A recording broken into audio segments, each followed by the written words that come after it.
When I was 18, a group of friends and I saved up money our entire senior year of high school to go live in Hawaii. I raked leaves, I mowed lawns, I stacked wood to save up money that year so that I could be a part of this group. But the reality was that all of the guys that I went with had wealthy parents and families who paid for them to go, and I did not have that luxury. So the moment we got to Hawaii with all the plans to live there, I immediately had to go out and get a job, while the other guys were sleeping in every day and working on their tans. I had to get up early and I would run to work every day. It was about 2 miles, but I was so blessed to work at this high-end bakery where they paid me $10 an hour and in hard-crusted European bread that cut the roof of your mouth. So I felt totally blessed. I felt like I was in heaven because I love pastries. Now, because we were living in Hawaii, we all wanted to learn how to surf. So the guys made these phone calls to their parents, and their parents sent them money, and they bought a couple of surfboards. One day when I was at the bakery, the owner of the bakery noticed that after a few times of my friends picking up that I didn't have a surfboard. And he was so kind and so generous, and so he decided to give me a surfboard that I got to use for that summer. So that day as I walked home from work, I had a huge smile on my face because I knew I was going to be able to get out there and get on the water. But to my frustration, what started to happen was that every day when I would get home, I would discover that the guys had already left to go surfing about 15 minutes before I made it back. And on top of that, guess what they would take with them? They took my surfboard. Now, by the way, just a quick disclaimer here as I share this story, I want you to know that I'm not a professional surfer. I'm actually a person who's only surfed a handful of times and tried not to drown. So if you're thinking I'm some big surfer, I'm not. But here's what I discovered about surfing that I think you're gonna find pretty interesting today. See, when you watch surfing from the shore or from maybe some seaside cliffs, it looks so effortless. But when you're on the water, you discover that it's much more challenging than you think, especially when you're learning it from the ground up. And what you don't notice is that when you're watching from the shore, people are actually paddling way harder than you think to catch those waves. It looks like they're just facing the wave and paddling a couple of times and then jumping up and going. And maybe for the pros, that's what it's like. But when you're on the water learning how to surf for the first time, what you discover is that the experience of catching a wave is very different than what it looks like on the shore. You see, in order to catch a wave, you have to start paddling before the wave gets there. But if you're paddling all the time, you're gonna exhaust yourself. So one of the key skills that you have to recognize is when to paddle and to know when the wave is coming so that you don't paddle at the wrong time and get exhausted, but so that you paddle at the right time and catch the wave. And this was the first lesson that I learned. In order to catch a wave, you've got to paddle at the right time. Here's the second lesson that I learned about catching a wave. When you begin to recognize the signs of a wave coming, you've got to make sure not to stop paddling too soon. So when I first started surfing, I would paddle when I saw the wave coming, but then there's this moment when you're right about to catch the wave, when you feel like your board is actually not making progress anymore. When it doesn't matter how hard you're paddling, it just feels like you're not making any forward momentum. And so at that moment, I would stop paddling and I would try and jump up and stand up on the board, and this would almost always result in a wipeout. So what I discovered is that you have to paddle longer than you think to catch the bigger waves. And you have to paddle through that moment when it feels like you're not making any momentum at all. Now, one of my friends' name was Jared, and he went out with us multiple times to surf, but he never made it past this moment. And so he quit after going out 2 or 3 times because he felt like it was impossible to catch the wave. And it was mostly because he just kept quitting too soon. See, this is how I discovered the third lesson that helped me learn how to catch a wave, and it was this. Sometimes in order to catch a wave, you've got to get the support you need to teach you the ins and the outs and to speed up your process of learning so that you don't get left behind. See, that summer I got so frustrated because I couldn't catch anything more than a baby wave on my own. And because I didn't have as much time on the water as the rest of the guys, I felt like I was missing out. I felt like I was wasting my time, missing so many waves that I wanted to catch. But what the guys didn't know was that that summer, I went out and took surfing lessons with an instructor to help me speed up my learning process so that I could catch the waves. So one day I showed up and we went surfing and the guys were missing wave after wave, but because I got the support, I started catching them.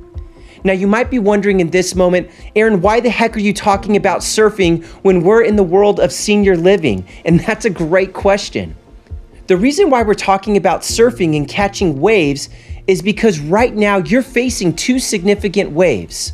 One that almost everyone is talking about, and the second one that almost no one is talking about. So let's talk about these two waves that you're facing. First, there's the Silver Tsunami. You're all familiar with this wave. Over 17.3 million baby boomers entering retirement age by the year 2030. This means over 10,000 boomers are retiring every single day. And in a recent study by Deloitte, they found that 94% of these companies do not feel ready to address this loss of expertise and the knowledge gap that's left behind by boomer leaders. So we've got a leadership crisis on our hands. And 93% of those same companies said that they do not have a robust program and plan to build the next leaders to replace those boomers. So this is the equivalent of hoping to catch a wave without paddling. See, people are the power that helps your business to catch this wave, the Silver Tsunami. You cannot do it without leaders. And what this research is also saying is that only 7% of these companies who were surveyed are actively working to prepare for what's coming. So my question to you is, are you preparing new leaders to catch this wave? And if you're not, then why not? And what is your plan? Today, I'm going to share a secret that you know about, but that you may not be paying attention to. And here's the secret. There's a second wave that you're facing, and almost no one's doing anything about it. In fact, this wave is so powerful that it is your greatest factor that's killing the retention of your best leaders. And it's the main factor that's knocking the wind out of most leaders' sails across all industries. And it's the reality that this second wave is hitting at the same time as the Silver Tsunami, and the second wave is burnout. Now, I know about this wave because this wave has already hit in a different sector, and that sector is education. I've spent the last 5 years helping educators who are dealing with burnout on an unprecedented scale. Education has the highest level of burnout in any industry, followed by industries in which people are having to merge healthcare with complex people skills, such as senior living. Does this sound familiar? I mean, what you need to know is that this second wave of burnout is in fact not the second wave at all. It's actually the first wave. And it has hit harder than usual because of how our government responded to COVID that turned a manageable wave into a destructive tsunami of its own, exhausting owners, leaders, and frontline employees with ever-changing expectations. So let's talk about this burnout wave. In 2023 alone, 62% reported feeling the weight of burnout. And 1 in 5 claimed that burnout was present in their world due to stress at work. And then 1 in 3 claimed that burnout was impacting their life because of having unreasonably long hours, while 47% claimed burnout because they struggled to disconnect from work. Now, I could go crazy on burnout statistics, but I won't do that to you. Instead, let's dive into understanding this wave, its impact, and what we can do about it. The first thing I want you to know is that the strategy for catching the Silver Tsunami is the same strategy that you can use to deal with the burnout wave. So let's go back to my original story about surfing. When a wave comes, you need to know that the bigger the wave is, the sooner you need to start paddling. This means that everyone on this video right now, if you're watching this, you need to be taking some kind of action today, because both of these waves are hitting at the same time, right now.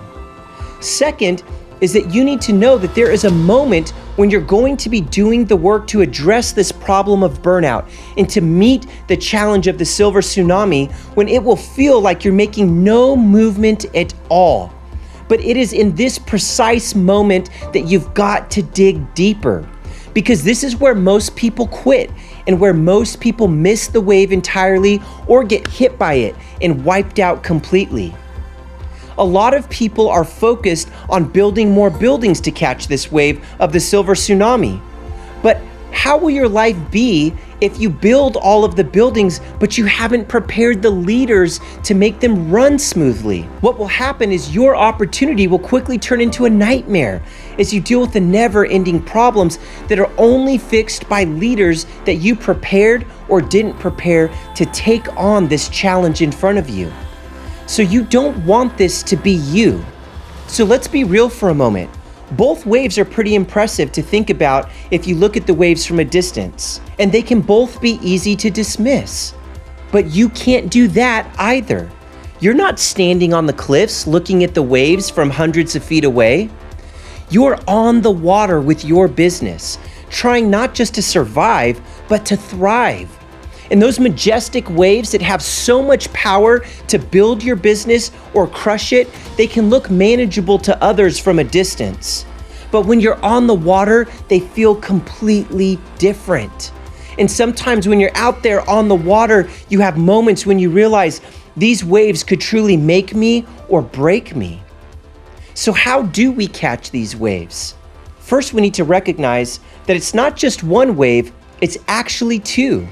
Burnout and the Silver Tsunami. And if you don't address the first one, chances are that you won't successfully catch the second one. Without your dream, which is your business and all the good you could create with it, turning into a nightmare that you resent because you're having to deal with everyday challenges and issues. And instead of your business being the vehicle to create joy in your life, you'll begin to feel like your business is the vehicle to crush your dreams and exhaust you and make you feel burned out. The reality here is that for a lot of you on this video right now, you're watching this and you already feel this way about your senior living home, but you don't want anyone to know about it. So today I want to get practical for you if that is where you're at. The second thing you've got to know is what actions you need to take to paddle to make the greatest impact and move the needle in your business so that you can catch this wave. And we're going to get there in just a moment. The last thing that you need to know is that if you're going to catch this wave, you've got to know when to get help. See, these waves are not hitting in 2 years or in 3 years or 5 or even 10. They're hitting right now. 10,000 baby boomers retiring every single day.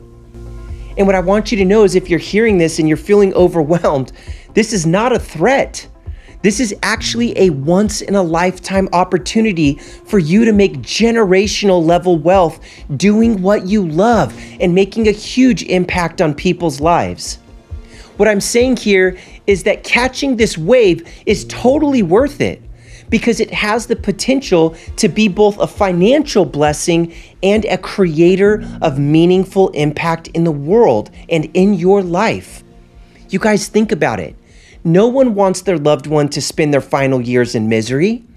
Everyone wants their loved one to feel seen and known and valued and loved in their final years, especially if they can't be there every day themselves. And if you can do this, and if you can train others to do this, and if you can build teams to do this, you're literally impacting people's lives for the better. And I can't think of a better business to give your life to. Okay, so let's wrap up our time with 3 practical steps that you can take to move beyond this first wave of burnout. I have a mentor who used to always say this to me, Aaron, no organization can rise above the constraints of its leader. And every time I would complain or blame, I would hear that phrase go through my mind. No organization can rise above the constraints of its leader. So that's where I want to start talking with you today. Every time I would hear that phrase, I knew that my mentor wasn't saying it to me, for me. She was saying it to me, about me, to say, Aaron, remove those constraints. Don't let them hold you back. So are you feeling burned out today? Or are the people on your teams feeling burned out? Because chances are extremely high that if you are, then they are. So here's 3 practical steps that you can take to move beyond burnout. Number 1 is to recognize the signs of the first wave of burnout, which is exhaustion. This is the profound physical, cognitive, and emotional fatigue that undermines people's ability to work effectively and feel positive about what they're doing. It can come from 24/7 organizational culture, it can come from intense time pressure, or just simply having too much to do on the checklist, especially if you lack control over that checklist or over your work. It can be even more intensified if you don't like your work or if you don't have the skills that you need to accomplish it. And in a state of exhaustion, what happens is that you're going to begin to find that you're so exhausted that you're unable to concentrate or even see the bigger picture anymore. Even easy tasks and routines that used to seem like you could do them without even blinking can begin to seem difficult and hard, and it becomes more and more difficult for you to drag yourself to work. And what I want you to know is this first sign of exhaustion has a practical solution. And the practical solution to begin to combat exhaustion is for leaders to focus on getting what I call fuel. Fuel is what helps you to go the distance. And fuel is whatever you put into your mind and your heart that motivates, that activates your moral compass in life. So when leaders are low on fuel, you know this and I know this, they make worse decisions. And they default to rule following instead of creating nuanced solutions to complex problems. Number 2 is to recognize the signs of the second wave of burnout, which is called cynicism. Cynicism is also referred to as depersonalization, but it means this: it's that moment when there's that erosion of engagement in your life, when you essentially start distancing yourself psychologically and emotionally from your work. Instead of feeling invested in your projects and maybe even in your teammates and in your colleagues, you start to feel detached. You start to feel negative and even callous. It can be the result of work overload, but it's also likely to occur in the presence of high conflict. High conflict is when problems shift from being me and you versus the problem to me versus you and you are the problem. Another challenge that can ramp up cynicism is when you're working in an unfair work environment and when you feel like you lack participation in those decision-making moments. And the practical steps that you can take to combat this wave of burnout is to pay special attention to your culture, or what I like to call your air. Air is who you spend your time with, how you spend your time, and where you spend your time that has the ability to supercharge your hope or choke out your power. And let's be real, guys, the average worker spends about 90,000 hours at work in their lifetime. And so your work is a huge place of your air. It's a huge place that impacts you. And the reality is that no one is above the truth that we become like those who we surround ourselves with. So what is the dream culture that you want to see personally and in your business? And see, if you can't answer that question with a deep amount of detail, then your air might not be as good as you think it could be. And you may be missing out on the power that you need to catch this wave of the Silver Tsunami. Number 3 is to recognize the sign of the third wave of burnout, which is called inefficacy. And this is that moment when you begin to feel deep feelings of incompetence, like you're not good enough to do the job. You begin to feel this lack of achievement, and you also begin to feel this lack of productivity. Now, people with this symptom of burnout begin to feel like their skills are slipping, and they're beginning to worry that they won't be able to succeed in certain tasks, but they don't want anyone to know. See, this third wave of burnout can start if you lack the resources and the support you need to do your job well, including adequate time, information, clear expectations, and autonomy, which means you have the power to do it the way you would like to do it. And then on top of that, if you're missing the good relationships that you need, that you need their involvement to be able to succeed, it can put gas on this fire of burnout. Add on top of that the absence of feedback or meaningful recognition, and it will leave any leader wondering about the quality of their work and feeling underappreciated. It can be like dumping cold water on whatever flames you have left. See, the solution for this wave of burnout of inefficacy is what I like to call spark. And spark are the people or the events in your life that help light that fire in you to achieve your personal and moral best. Spark people or events move you from I can't to I can. Now, I don't know about you, but there have been moments in my life when I have gone through burnout, and if it weren't for people who showed up in my life and helped see the potential in me and call it out in me and help me build the plan to it, if it weren't for people like them, I would have never been able to move beyond burnout.